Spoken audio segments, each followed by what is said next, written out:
He is a refugee rights activist based in Kabul, Afghanistan, and the director of Afghanistan Migrants and Advice Support Organization. His organization has been involved in providing advice and support to those who are deported. Today, he will present a report from Kabul on current security situation and those recently deported or those recently returned. So, Mr. Abdul Ghafoor, welcome, and you can begin.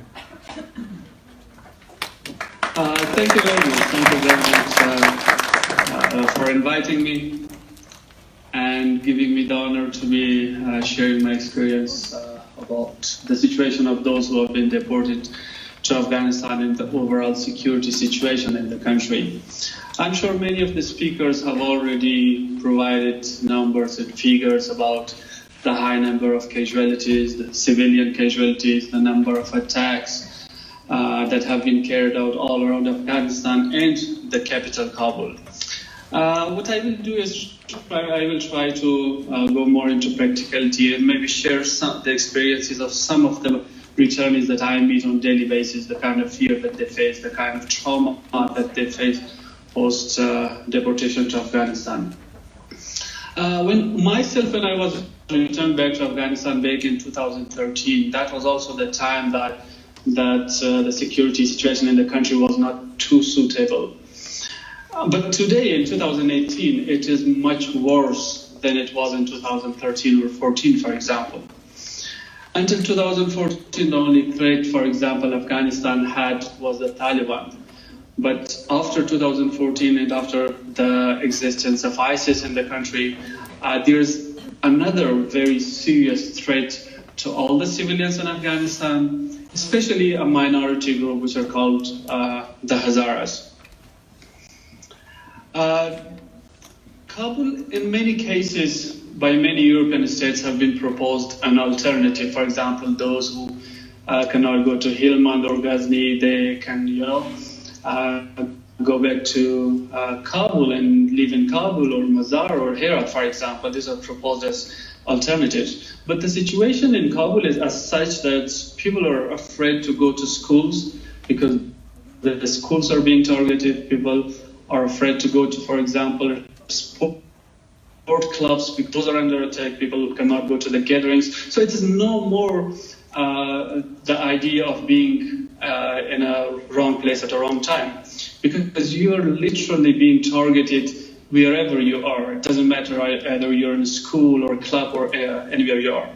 On the other hand, the western part of Kabul, for example, used to be one of the safest part like 2 years ago. But today, the western part of Kabul is the most dangerous parts that people are afraid to go now. There are checkposts in every location that we go or travel. Muharram passed a few days ago. There was the Muharram procession, the Islamic year, the start of the Islamic year. And just before the 10th of Muharram, 26 suicide bombers were arrested by the NDS, by the Afghan security forces. 26 of them. Imagine if they were not arrested, what kind of chaos had they created in the capital, Kabul. So it's not about the number that how many were, for example, arrested. It is that it shows that how active they are inside the capital of Afghanistan, in the other provinces out of Afghanistan. So there is no idea or there is no justification to say that Kabul is a safe haven and then you can just dump as many people as you can. This is kind of the overall security situation. But when it comes to returnees particularly, it's much worse for them.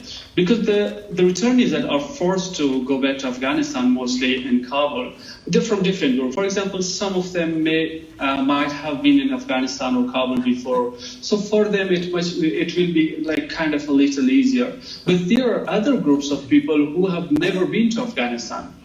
I meet boys who don't know a single thing about the country and Kabul. These are young boys that had left for Europe from, for example, Iran or from Pakistan, and suddenly they're sent to a war zone, a place that they hardly know anything about. So imagine if you're sent to a country that you don't know anything about, and you witness blasts, suicide attacks every single day. What kind of a situation or what kind of a trauma can you be going from? One of the recent incidents that happened was that there was an attack right in front of the hotel that the returnees are staying. And just a day before that, a charter flight was sent from Sweden and Austria back to Afghanistan. Just one day after that, there was this attack in front of the hotel, and the boys were terrified. I kept getting calls that, okay, Abdul, something has happened. What should we do? Where should we go? We don't have family. We don't have network. We don't have anyone in the country. So I can only feel the trauma that they can go through because I have gone through this. So this is the kind of trauma that the returnees face on a daily basis.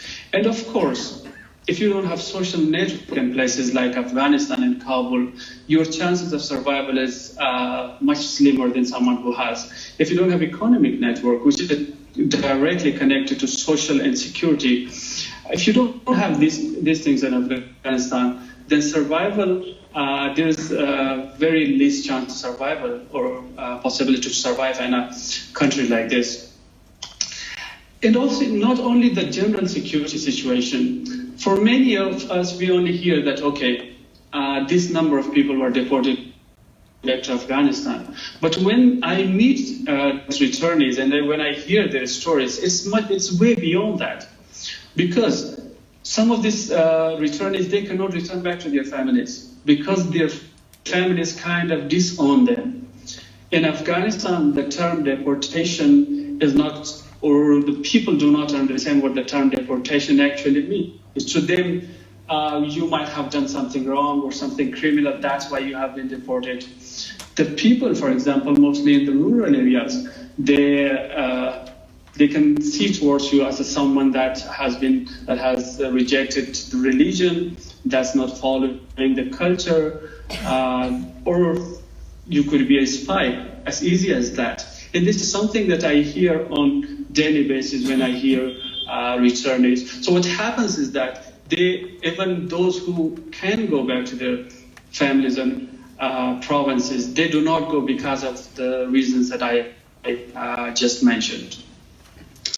The other very serious threat to young returnees, for example, recently and by the end of 2016, countries like Norway and Sweden started to send a large number of young Afghans. Some of them were too young that it's really difficult to figure out either they're minor or not, but some of them could be minor. So for them, the other bigger threat, aside from the security situation, is the exploitation that they can face. Because in Afghanistan, I don't know if it has been touched in this conference or not, we have this shameful act which is called Bachagazi, or using boys as sex slaves. And there have been some cases, some complaints from these young boys that have come to me and said that, okay, we were, wrongly approached at this party or at this place or at this occasion. And that was also the reason that, for example, our organization, we started a sort of a safe house, just provide these returnees a safe haven, or at least a place that they do not feel this kind of threats, threats from the people, for example, the warlords or those who are in power. The other group of people who are at risk are, for example, the Christian converts. Afghanistan being a very religious country, do not easily accept those who change their religions. So the Christian converts, and there have been many cases of those who have been deported and who are just literally living and hiding until they could find their way out of the country. The other group of people we have is that the returnees, when they see failure, when they do not have their social network, that there is nothing done for the government point of view, because we all are aware that the Afghan government literally has no plan or no program or schedule or something that the returnees to survive, for example, that would encourage the returnees to stay in the country and do not think of remigrating. The other big issue is that the returnees go towards drug addiction. I am aware of at least 5 cases of returnees from various European countries who are living under this famous bridge, I would say, where most of those addicted to drugs are living. So these 5 returnees are currently living under that bridge, and they are addicted to drugs because they were disowned by the government, they were disowned by their own parents, and there was nothing done for them by the European states or the states that they were deported from. So this is the kind of issues that not everyone hears from the returnees. And the reason is because there is no monitoring about the situation of those who get deported. Because the only thing those deported to Afghanistan receive is, 2 weeks of accommodation at a hotel, and a little bit of financial assistance, which is also called a support package. And unfortunately, the support package, which used to be much easier to obtain, is now much more difficult. For example, today, a returnee from Austria has to wait for 8 months until he is able to receive 500 euros, 700 euros. So we should ask the question, what should a returnee with empty pocket, with national and economic network, do for the 8 months or during the 8 months until they are able to receive the 500 euros? So the European states, instead of making things easier for the returnees, are making it much worse and much more difficult for the returnees. They could take the assistance, for example, in 1 or 2 months. Now they have to wait for, I know returnees who have waited for example, 1 year until they're able to receive, for example, $2,000 in case of, or $2,500 in case of Sweden. And every European country have their own support package and different amount of money for them. So the whole thing is that if we come to a conclusion about the situation of those deported and talk about the security situation, the non-availability network, the distrust or disbelief in the future of the current government, the discrimination that the particular group of ethnicity or group face, if we come to a conclusion that these are the main causes that forces a large number of those deported to remigrate. What I do with my organization is that I try to stay in touch with the returnees as much as I can or as long as I can. And my experience is that a large number of them remigrate within a few months if it is possible, or if they have the money. If they don't, they wait for a chance, which means making a little bit of money to get out of the country as soon as they can. And that includes families also. There are many families who were deported back to Afghanistan and they're currently back in Iran, Turkey, or any of the other European countries. And it's not usually that they will go to the European country on the first try.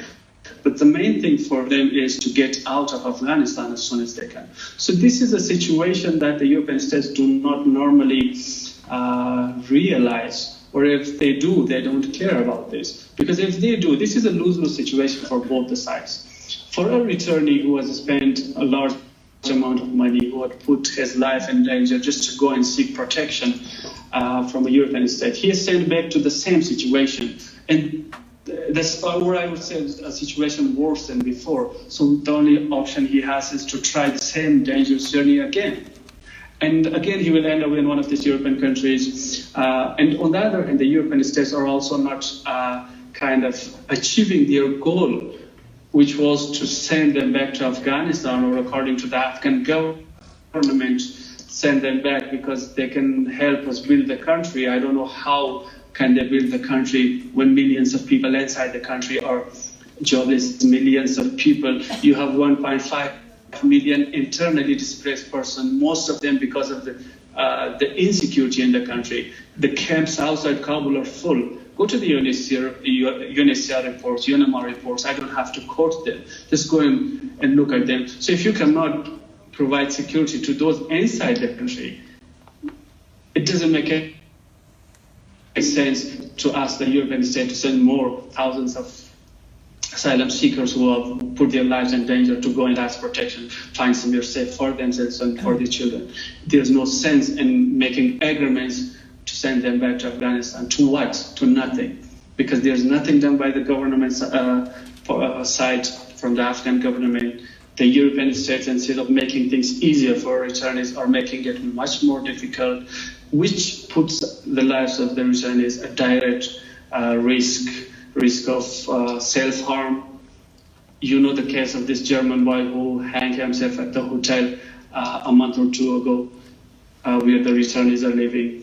The risk of going back on the same journey. So the whole idea of deportation to Afghanistan, looking at the current security situation, is not something that anyone can justify right now. Thank you very much. I think I have covered. Thank you very much. Points. Thank you very much, Abdul Ghafoor, for briefing us on the situation in Kabul. And your organization, you're the director of Afghanistan Migrant Advice and Support Organization. I would like to ask you, what kind of advice and support do you exactly offer those who are deported or returned? And do you receive any kind of assistance from the government of Afghanistan or any other organization there?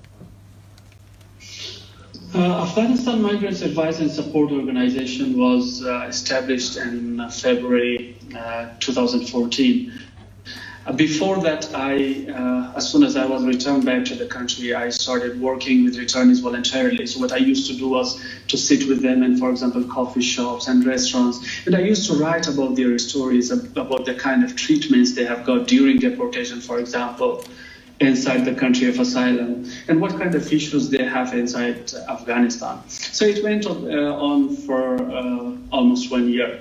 What we do with Amaso is, because we are a charity and very small organization, what I try to do, or what we try to do at Amaso, is to provide counseling and advice to those who are deported back to Afghanistan. So the advice or information or counseling consists of anything and everything, starting from accommodation, for example, the kind of mental health services in Afghanistan or in Kabul, the possibility of continuing education if possible, the possibility of job placement if possible. These are only options. And also connecting them back to their support groups in the European countries, for example, Sweden. Because most of these boys that have been deported, I know people who have been deported only with their sleepers in their foot, you know.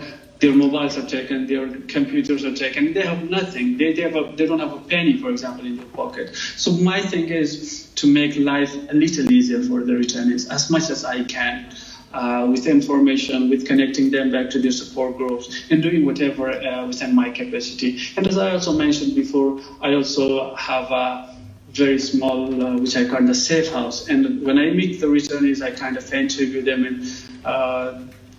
and then provide accommodation to those who are very vulnerable, you know, who are, for example, Christian converts, who are afraid of getting out of home, who are afraid of being identified.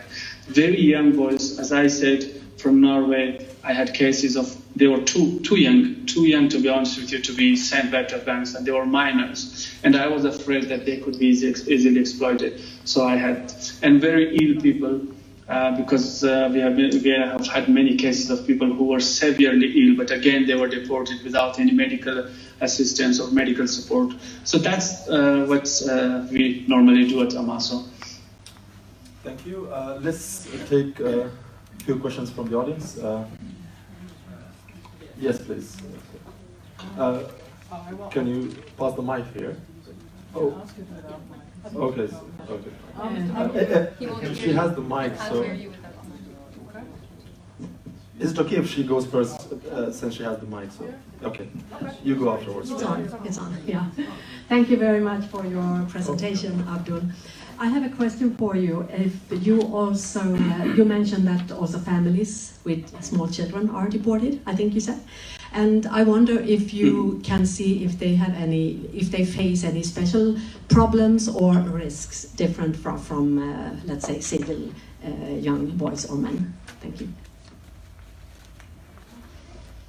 Thank you very much. Thank you. Of course, those with families have much bigger threats, I would say, than a single person. Because if a young boy, for example, or an adult, if something happens, they have the chance or possibility to get out of the particular place or find a solution for them. Or even if they are remigrating, it's much easier for them to get out of the country and compared to someone who are with families. And what the other thing with families are that there are most of the times children who are literally born in those European countries. I have had cases from Sweden and from Norway. The children were born in those countries, they were going to kindergarten, they were going to school. And Lisa and I remember one case of this family who were deported from Norway, and for one consecutive week, consecutively, these two children were crying from morning to night, and their only demand was that, okay, I want to go back to my school. I want to go back to kindergarten. And for their parents, it was not an easy thing to make them realize that they don't have this opportunity anymore, or they cannot go back to what they had, or the life, or the safe life that they had. So of course, they have much more issues than an adult or someone who has been deported alone. Yes, here. Okay. Yeah. Hello. It's on. It's on. Okay. I was wondering, do you know of any returnees coming from Afghanistan and going to Iran or Pakistan? But there are many of them. Especially from the Scandinavians. And these are the young boys these are mostly young boys. They're between 18 to 20 and 22. Yes, there are many of them. There are many cases. And something that I forgot to mention, unfortunately, there are also cases of these young boys that were sent back to Afghanistan. They went back to Iran, and they were recruited for ISIS. So I know at least two cases of returnees from Norway who were recruited by the Iranian regime, and they went to Syria and they fought. One of them was unfortunately killed. The other one found the chance to come back to Afghanistan and Iran. So he's just going between Iran and Afghanistan, and he has tried his luck 2 times already to go to Turkey, but both times he was arrested and deported back to Afghanistan. So unfortunately, many of them, yeah, because they want to go back to their families. If they don't have families, they just want to get out of here. We take one last question. It was Karen there. Do you have the mic? Okay. Yeah, I have it. My question is, those people who are deported, is there any possibility for them to melt into the society, to not look different, not behave differently, and so on? When they've spent some years in, for example, Sweden, they are wearing other clothes and so on. Can they sort of disguise this once they come there? Well, it's not a matter of melting in the society. So normally when you melt into a society, it starts, for example, when you go to school in a classroom, you find friends around your place, and then that's how you melt, If you go to another place, if you go for sports and everything. In case of these returnees, they are mostly, because they are so traumatized, they find it very difficult to melt into the society. And their only tension is, for example, if you have a lot of issues, a lot of tension, their tension is their survival. The first thing they think about is what should they do? The support package is given to them after 8 months. They don't have a penny in their pockets. So their first tension is how to find a way of survival. That's why they don't find much of a chance to get a part of the society. And then Afghanistan, and especially Kabul, is based on networks. You have your cousins, and that's how you grow your networks, cousins, friends, and everything. But for them, it's much more difficult. I cannot deny that it's impossible at all, because I know some of the returnees who have tried their best, and they have found their ways in a way. But it's much more difficult for the returnees, or for someone who has never been to a country, and then he should start from the zero and find his way out. Seems like this will be the last question. Yeah. Thank you for your information. Actually, I have a question, or I'm wondering, is there any organized reception center for returnees and deportees so they can get a kind of temporary protection, or is the only IOM arrange their residence in the hotel? So my question is the need of any reception center organized by the NGOs in Kabul. Well, as I may have mentioned before, the only kind of accommodation returnees receive is just 2 weeks of accommodation at a hotel in the middle of Kabul city. And that hotel is for, they have contract with IAM, which you mentioned. So there is no other kind of accommodation or a shelter that would, that the returnees can go there. Is there a need? Yes. And in some cases, there is a need. For example, the cases of the boys that don't have a penny. Some of these boys, they call me and they're begging, to be honest with you. I feel bad to say this. They beg me. They cry on the telephone. They say, Abdul, we don't have a penny. They call me when they're in the mosques. They're sleeping in the mosques. They're like, we are in the mosques. We are in the streets. Where should we go? Because after 2 weeks, they're just thrown out of the hotel. They don't have any chance to extend their stay or anything. So these are the situation. Now, I don't know what the practicality of this can be, how long they should be accommodated or not. But yes, a certain group of the returnees, they are in need of accommodation because they don't have anyone here, they don't know anyone here, and they will end up on the streets and the mosques or under the bridge and get addicted to drugs. Thank you, Abdul, the refugees' rights activist, here talking with us online from Kabul. You're doing great work, and please keep on this great work. Thank you very much.